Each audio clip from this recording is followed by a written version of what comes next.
ನಮಸ್ಕಾರ ರೈತ ಬಂಧುಗಳಿಗೂ farmers king YouTube channel ಸ್ವಾಗತ. ನಾನು ನಿಮ್ಮ ಪವನ್. ಇವತ್ತು ಕೋಲಾರ ಟೊಮೊಟೊ ಮಾರ್ಕೆಟ್ನಲ್ಲಿ ಟೊಮೊಟೊ ಬೆಲೆ ಏನೋ ಇದೆ ನೋಡಮನಿ. ನಾವು ಹಾಕೋ ರೇಟ್ಗಳು KNN ಮಂಡಿ ರೇಟ್ಗಳು ಮಾತ್ರ ಹಾಕೋದು. ಈ ವಿಡಿಯೋ ಎಲ್ಲ ಲ್ಯಾಂಗ್ವೇಜ್ ಎಲ್ಲ ಬರುತ್ತೆ. ಈ ನಂಬರ್ಗೆ ಮೆಸೇಜ್ ಮಾಡಿ, ವಾಟ್ಸ್ಆಪ್ ಗ್ರೂಪ್ ಲಿಂಕ್ ಬರುತ್ತೆ, ಪ್ರತಿಯೊಬ್ಬರು ಜಾಯ್ನ್ ಆಗಿರಿ. ಪ್ರತಿದಿನ ಅಪ್ಡೇಟ್ ಕೊಡ್ತಾ ಇರ್ತೀವಿ.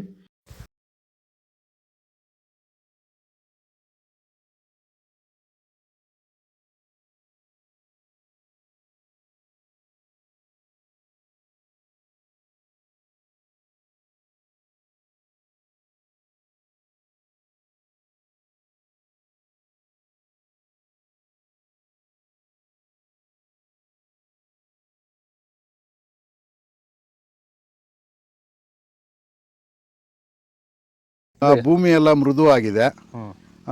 ಎಲ್ಲ ಎರೆಹುಳು, ವೈಟ್ ರೂಟ್ಸು ಎಲ್ಲ ಚೆನ್ನಾಗಿ ಪಿಕಪ್ ಆಗಿದೆ. ದಿನ ಬಿಟ್ಟು ದಿನ ತೆಗಿತಾ ಇದ್ದೀರಾ ಸರ್? ದಿನ ಬಿಟ್ಟು ದಿನ ಒಂದು 100 kg 110 kg ತೆಗಿತಾ ಇದ್ದೀರಾ? 80 kg 90 kg ಓಕೆ. ಈ ಥರ ಡೈಲಿ ಕಳಿಸ್ತಾ ಇದ್ದೀವಿ. ರಾಸಾಯನಿಕಗಳನ್ನ ಕೊಡ್ತಾ ಇದ್ರಾ ಈ ಸರಿಗೆ? ಸರ್ ಇಲ್ಲ, ಏನು ಒಂದು ಮೂಟೆ ಕೂಡ ಏನು ಬೇರೆ ಏನು ಕೊಟ್ಟಿಲ್ಲ. ಬರೀ ಪ್ಲಾಂಟ್ ವೆಲ್ಲಲ್ಲೇ ಬೆಳೀತಾ ಇದ್ದೀರಾ? ಪ್ಲಾಂಟ್ ವೆಲ್ ಗೊಬ್ಬರ ಜೊತೆ ಇಂಡಿಗಳು ಕೊಟ್ಟಿದ್ದೀವಿ ಅಷ್ಟೇ. ಅಷ್ಟು ಬಿಟ್ಟರೆ ಬೇರೆ ಏನು ಕೊಟ್ಟಿಲ್ಲ. ಭೂಮಿಗೆ ಏನೇನೂ ಕೊಟ್ಟಿಲ್ಲ? ಏನು ಕೊಟ್ಟಿಲ್ಲ. ಫರ್ಟಿಲೈಸರ್ ಅನ್ನೋದು ಏನು ಒಂದು KG ಕೂಡ ಏನು ಕೊಟ್ಟಿಲ್ಲ.